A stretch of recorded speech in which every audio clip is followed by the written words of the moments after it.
Hello welcome back to our channel. ഇന്നത്തെ ഈ ഒരു വീഡിയോയിൽ ഞാൻ നിങ്ങളായിട്ട് ഷെയർ ചെയ്യാൻ പോകുന്നത് എൻ്റെ കുറച്ച് അനുഭവങ്ങളാണ് കേട്ടോ.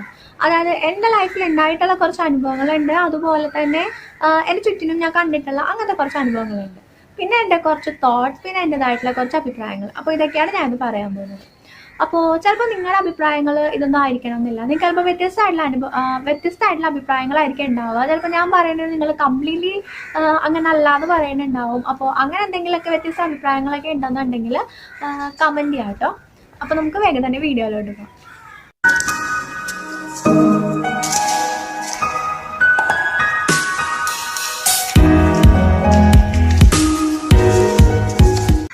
നമ്മളിപ്പോൾ ഈ ഒരു 21ാം നൂറ്റാണ്ടിൽ എത്തിയിട്ട് പോലും നമ്മുടെ ഇടയിൽ ഇപ്പോഴും ഒരു ആൺകുട്ടികളെയും പെൺകുട്ടികളെയും വേർതിരിച്ച് കാണുന്ന ആ ഒരു മെൻറ്റാലിറ്റി ഇപ്പോഴും ഉണ്ടെന്നുള്ളതാണ്. അതായത് പെൺകുട്ടികളെ എന്തിനാ പഠിപ്പിച്ചിട്ട് പെൺകുട്ടികളെ കെട്ടിച്ചു വിടാനുള്ളതല്ലേ എന്നൊരു മെൻറ്റാലിറ്റിയോടുകൂടി കുട്ടികളെ വളർത്തുന്ന പേരൻസ് ഇപ്പോഴും ഉണ്ട്. പ്രത്യേകിച്ച് പറയുകയാണെന്നുണ്ടെങ്കിൽ മുസ്ലിംസിൻ്റെ ഇടയ്ക്ക് തന്നെ ആട്ടോ കൂടുതലായിട്ടുള്ളത്. ബാക്കിയുള്ളവർക്ക് ഇല്ല എന്നല്ല, എന്നാലും കുറച്ചൊരു കൂടുതലായിട്ട് ഇപ്പോഴും മുസ്ലിംസിൻ്റെ ഇടയ്ക്ക് തന്നെയാണുള്ളത്. കുറേയൊക്കെ മാറ്റം വന്നിട്ടുണ്ട് ഇപ്പോൾ, എന്നാലും കുറേ ഒരു നല്ല വിഭാഗം ആൾക്കാർ ഇപ്പോഴും അങ്ങനെ തന്നെയുള്ള ആൾക്കാരാണ്. അത് ഞാൻ ചുമ്മാ പറയണമെന്നല്ല കേട്ടോ. ഞാൻ കുറേ പേരെ കണ്ടിട്ടുണ്ട്, എന്നെ ചുറ്റിനും തന്നെ കുറേ ആൾക്കാരുണ്ട്. അപ്പോൾ ആ ഒരു എക്സ്പീരിയൻസ് വെച്ചാൽ ഞാൻ ഈ ഒരു കാര്യം പറയണത്. അപ്പോൾ പ്രത്യേകിച്ച് ഇങ്ങനെ ഒരു 2ഉം 3ഉം പെൺകുട്ടികൾ ഉണ്ടായിട്ട് ഒരു ആൺകുട്ടി ഉണ്ടാകുമ്പോൾ ആ ഒരു ആൺകുട്ടിക്ക് ഭയങ്കരമായിട്ട് പ്രയോറിറ്റി കൊടുക്കുക. ഇപ്പോൾ ആൺകുട്ടിയെ മാത്രം വലിയ സ്കൂളിലൊക്കെ വിട്ട് പഠിപ്പിച്ചിട്ട് പെൺകുട്ടികളെ ഏതെങ്കിലും സാധാരണ ഗവൺമെന്റ് സ്കൂളിൽ അല്ലെങ്കിൽ അങ്ങനെയൊക്കെ പഠിപ്പിക്കുക. ഞാൻ ഗവൺമെന്റ് സ്കൂളിനെ കുറ്റം പറഞ്ഞല്ല കേട്ടോ. ഗവൺമെന്റ് സ്കൂളിൽ പഠിപ്പിക്കുന്നത് തന്നെയാണ് ഏറ്റവും നല്ലതെന്ന് എനിക്ക് തോന്നുന്നത്. പക്ഷേ ഞാൻ പറഞ്ഞതെന്ന് വെച്ചാൽ പെൺകുട്ടികളെ ഗവൺമെന്റ് സ്കൂളിൽ ഫീസ് ഇല്ലാണ്ട് അങ്ങനെ പഠിപ്പിച്ചിട്ട് ആൺകുട്ടികളെ CBSEയിലോ ICSEയിലോ ഒക്കെ വലിയ സ്കൂളുകളിലൊക്കെ വിട്ട് പഠിപ്പിക്കുന്ന അങ്ങനത്തെ ഒരു മെന്റാലിറ്റിയുടെ കാര്യമാണ്. അപ്പോൾ അങ്ങനത്തെ കുറേ ആൾക്കാർ ഇപ്പോഴും ഉണ്ട്. അതുപോലെ തന്നെ ആ ഒരു സ്കൂളിൽ വിടുന്ന കാര്യം മാത്രമല്ല, എല്ലാ കാര്യത്തിനും പെൺകുട്ടികൾക്ക് ഒന്ന് താഴെ നിർത്തുക. അതായത് ഭക്ഷണത്തിന്റെ കാര്യം പോലും ആൺകുട്ടികൾക്ക് ഇപ്പോൾ മീനും ചിക്കനൊക്കെ ഉണ്ടെന്നുണ്ടെങ്കിൽ ആൺകുട്ടികൾ കഴിച്ചിട്ട് പെൺകുട്ടി കഴിച്ചാൽ മതി, ബാക്കി ഉണ്ടെങ്കിൽ പെൺകുട്ടികൾ കഴിച്ചാൽ മതി. അങ്ങനത്തെ ഒരു ചിന്താഗതിയോടുകൂടി പെൺകുട്ടികളെ വളർത്തുന്ന പേരൻസ് ഇപ്പോഴും ഉണ്ട്. അതായത് ഇങ്ങനെ പെൺകുട്ടി അത് ചെയ്യാൻ പാടില്ല, പെൺകുട്ടി സംസാരിക്കാൻ പാടില്ല, പെൺകുട്ടികളെ വീട്ടുപണി ചെയ്യാനുള്ളതാണ്, അങ്ങനത്തെ ഒരു മെന്റാലിറ്റിയോടുകൂടി കുട്ടികളെ വളർത്തുന്നവരുടെ കാര്യമാണ് ഞാൻ പറഞ്ഞത്. അപ്പോൾ അങ്ങനെ നമ്മളൊരു കുട്ടികളെ വളർത്തി കഴിയുമ്പോൾ എന്താ സംഭവിക്കണമെന്ന് വെച്ചാൽ ആ ഒരു പെൺകുട്ടികളുടെ ജീവിതം വല്ല വീട്ടിലെ അടുക്കളയിൽ മാത്രമായിട്ട് ഒതുങ്ങി പോവാണ് ചെയ്യുന്നത്. അപ്പോൾ നമ്മുടെ ഒരു പെൺകുട്ടികളുടെ ലൈഫ് അങ്ങനെ വേറൊരു വീട്ടിലെ അടുക്കളയിൽ മാത്രമായിട്ട് ഒതുങ്ങി പോകാനുള്ളതാണ്. നമുക്ക് എന്തൊക്കെ കഴിവുകളാണ് ഉള്ളത്. അപ്പോൾ പലരും ആ ഒരു കഴിവുകളെ പുറത്ത് കൊണ്ടുവരുന്നില്ല എന്നുള്ളതാണ് സത്യം. അപ്പോൾ ഇങ്ങനെ ഈ ചെറുപ്പം തൊട്ടാൽ ഇങ്ങനത്തെ ഒരു അടിച്ചമർത്തലുകളും ഇങ്ങനത്തെ പെൺകുട്ടിയാണെന്ന് കേട്ടത് കൊണ്ട് തന്നെ കുറേ ആൾക്കാർക്കെങ്കിലും അവരുടെ കഴിവുകളെ, അവർക്ക് പഠിക്കാൻ കഴിവുള്ളവരായിരിക്കും, അല്ലെങ്കിൽ വേറെ പല കാര്യങ്ങളിൽ കഴിവുള്ളവരായിരിക്കും. അപ്പോൾ ആ ഒരു കഴിവുകളെ ഒന്നും പുറത്ത് കൊണ്ടുവരാൻ പറ്റാത്തൊരു സാഹചര്യങ്ങൾ മിക്കപ്പോഴും ഉണ്ടാവാറുണ്ട്. അപ്പോൾ എനിക്ക് പറയാനുള്ളതെന്ന് വെച്ചാൽ നമ്മളെപ്പോഴും സെൽഫ് ഡിപ്പെൻഡൻ്റ് ആയിരിക്കണം. നമുക്ക് സ്വന്തം കാലിൽ നിൽക്കാൻ പറ്റണം. ഒരു 10 രൂപ എങ്കിലും നമുക്ക് നമ്മുടേതായിട്ട് ഉണ്ടാക്കാൻ പറ്റണം. അപ്പോൾ എപ്പോഴും ഒരു ഹസ്ബൻഡിനോട് കാശ് ചോദിക്കുക, എപ്പോഴും നമ്മൾ ഹസ്ബൻഡിൻ്റെ കാശിൽ മാത്രം ഡിപ്പെൻഡ് ചെയ്ത് ജീവിക്കുക എന്ന് പറയുന്നത് ഒരിക്കലും ശരിയായിട്ടുള്ള ഒരു കാര്യമല്ല. അത് ചിലപ്പോൾ നമുക്ക് ഇപ്പോൾ തോന്നില്ല കേട്ടോ. ഇപ്പോൾ നമുക്ക് ഈ ഒരു പ്രായത്തിൽ ചിലപ്പോൾ അതൊരു ബുദ്ധിമുട്ടായിട്ട് തോന്നുന്നുണ്ടാവില്ല. ചിലപ്പോൾ നമുക്ക് നല്ല കാശുള്ള വീട്ടിലായിരിക്കും, അങ്ങനെയൊക്കെയാണ് നമുക്ക് അങ്ങനെ ഒരു ബുദ്ധിമുട്ട് തോന്നില്ല. പക്ഷെ നമുക്ക് ലൈഫിൽ എന്നെങ്കിലും ഒരിക്കലും നമുക്ക് അതിലൊരു കുറ്റബോധം തോന്നാനായിട്ട് ഇടവരരുത്. സോ എന്തെങ്കിലും അങ്ങനെ ഞാനിപ്പോൾ പഠിച്ച് ജോലി വാങ്ങണം. അപ്പോൾ എല്ലാവരും ചിലപ്പോൾ പഠിക്കാനായിട്ട് ബ്രില്യൻ്റ് ആയിട്ടുള്ളവരാവണമെന്നില്ല. അപ്പോൾ നമുക്ക് പഠിക്കാനായിട്ട് ചിലപ്പോൾ ഇൻട്രസ്റ്റ് ഇല്ലാന്നുണ്ടെങ്കിൽ ഏത് ഏരിയയിലാണ് നമുക്ക് ഇൻട്രസ്റ്റ്, എന്തായാലും ആർക്കെങ്കിലും ഏതെങ്കിലുമൊക്കെ ഏരിയയിൽ ഇൻട്രസ്റ്റ് ഉണ്ടാവും. ചിലർക്ക് സ്റ്റിച്ച് ചെയ്യാനായിട്ടായിരിക്കും ഇൻട്രസ്റ്റ് ഉണ്ടാവുന്നത്, ചിലപ്പോൾ നമുക്ക് ഫാഷൻ ഡിസൈനിങ് അങ്ങനത്തെ കാര്യങ്ങളുള്ളവരുണ്ടാവും. അല്ലാത്തവർക്ക് ഇപ്പോൾ ക്രാഫ്റ്റ് അങ്ങനത്തെ കാര്യങ്ങളൊക്കെ ചെയ്യാൻ ഇഷ്ടമുള്ളവരുണ്ടാവും. ഇപ്പോൾ ഒന്നും അല്ലാന്നുണ്ടെങ്കിൽ ബിസിനസ് ചെയ്യാൻ ഇഷ്ടമുള്ള ഒരുപാട് പെൺകുട്ടികളുണ്ടാവും. അപ്പോൾ അങ്ങനെയുള്ളവരൊക്കെ ആണെങ്കിൽ ഇപ്പോൾ എന്തൊക്കെ മാർഗ്ഗങ്ങളുള്ള, ഇപ്പോൾ ഓൺലൈനായിട്ട് വേണമെങ്കിൽ ബിസിനസ് ചെയ്യാം. അപ്പോൾ അങ്ങനത്തെ കുറേ ഓപ്പർച്യൂണിറ്റീസ് നമ്മുടെ മുന്നിലുണ്ട്. അപ്പോൾ നമുക്ക് ഏതാണോ നമ്മുടെ ആ ഒരു സ്യൂട്ടബിൾ ആയിട്ടുള്ള നമ്മുടെ ഇഷ്ടം അനുസരിച്ച് നമ്മൾ എന്തെങ്കിലും ഒരു ജോലി എല്ലാവർക്കും ഉണ്ടാവണം എന്നുള്ളതാണ് എനിക്ക് പറയാനുള്ളത്. അപ്പോൾ എൻ്റെ വീട്ടിൽ ഞങ്ങൾ 2 പെൺകുട്ടികളാണ് കേട്ടോ. അപ്പോൾ അതുകൊണ്ട് തന്നെ ഇപ്പോൾ ആൺകുട്ടി ഇല്ലാത്തതുകൊണ്ടാണോ എന്ന് എനിക്കറിയില്ല, പക്ഷെ ഞങ്ങൾ അങ്ങനെ ഒരു പെൺകുട്ടി എന്നും പറഞ്ഞ് അങ്ങനെയല്ല ഞങ്ങളെ വളർത്തിയിട്ടുള്ളത്. ഞങ്ങൾക്ക് എല്ലാ ഫ്രീഡം ഉണ്ടായിരുന്നു. അതുപോലെ തന്നെ പഠിപ്പിക്കാനാണെങ്കിലും ആലപ്പുഴയിൽ ആ ഒരു ടൈമിൽ ഏറ്റവും ബെസ്റ്റ് സ്കൂളിൽ തന്നെ വിട്ടാണ് ഞങ്ങൾ പഠിപ്പിച്ചിട്ടുള്ളത്. അപ്പോൾ എൻ്റെ വീട്ടിൽ ഞാനിങ്ങനെ പലപ്പോഴും കണ്ടിട്ടുണ്ട് എന്ന് വെച്ചാൽ ഉമ്മച്ചി ഹൗസ് വൈഫാണ്. അപ്പോൾ ഉമ്മച്ചിക്ക് പ്രത്യേകിച്ച് അങ്ങനെ വരുമാനമൊന്നുമില്ല. പപ്പാടെ മാത്രം ഒരു വരുമാനത്തിലാണ് ഞങ്ങളുടെ കുടുംബം പൊയ്ക്കൊണ്ടിരുന്നത്. അപ്പോൾ ഇങ്ങനെ ഉമ്മച്ചി പല പ്രാവശ്യവും ഇതുപോലെ എന്താ ഓരോ ആവശ്യങ്ങൾക്ക് പപ്പാട് ചോദിക്കേണ്ട ആവശ്യം വരില്ലേ.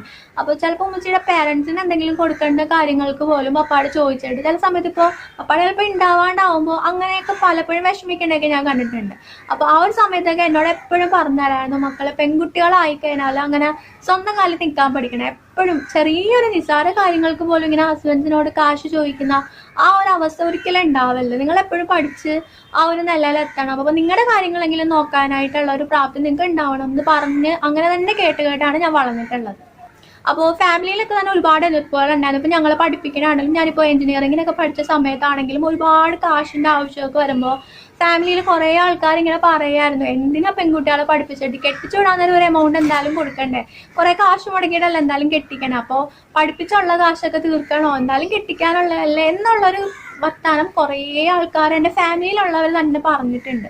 അപ്പോൾ അതൊന്നും കേട്ടിട്ട് എൻ്റെ വീട്ടുകാരങ്ങനെ എന്താ അങ്ങനെ പഠിപ്പിക്കേണ്ട അങ്ങനെ ഒരു ചിന്ത തന്നെ ഉണ്ടായിട്ടില്ല. അപ്പോഴും ഉമ്മച്ചിയൊക്കെ പറയും പഠിക്കണം, ജോലി വാങ്ങണം, നല്ല എന്ന് വെച്ചാൽ നിങ്ങൾക്ക് വേണ്ടിയിട്ടാണ് പഠിപ്പിക്കണം, നിങ്ങൾക്ക് നാളെ ഒരു ലൈഫ് ഉണ്ടാവാൻ വേണ്ടിയിട്ടാണ് എന്നുള്ളൊരു ഇതിലാണ് ഞങ്ങൾ പഠിപ്പിച്ചിട്ടുണ്ടായിരുന്നത്.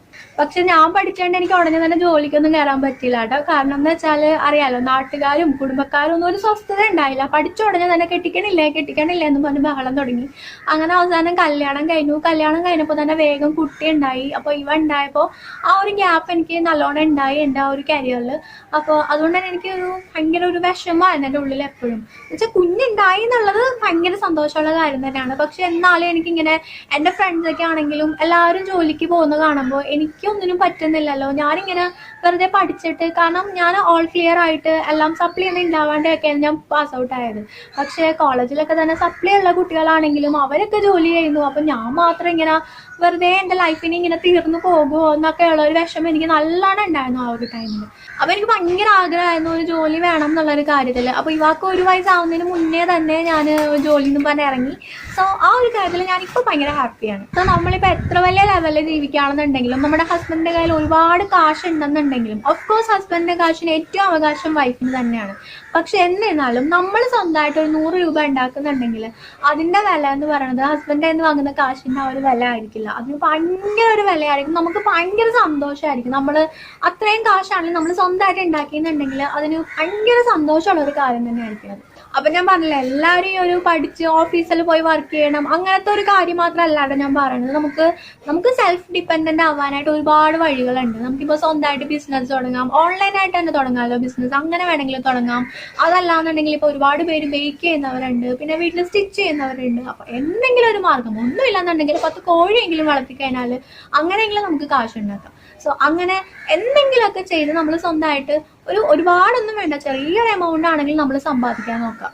പിന്നെ കുറേ ആളുകൾ ഉണ്ടാവില്ല, ഇപ്പം എന്തെങ്കിലുമൊക്കെ റീസൺസ് ഒക്കെ കൊണ്ട് സ്റ്റഡീസ് ഒക്കെ വേണ്ടെന്ന് വെച്ചിട്ടുള്ളവർ, അല്ലാന്നുണ്ടെങ്കിൽ ഇപ്പോൾ കുഞ്ഞുണ്ടായി കഴിഞ്ഞപ്പോൾ ജോലി റിസൈൻ ചെയ്യേണ്ടി വന്നവർ.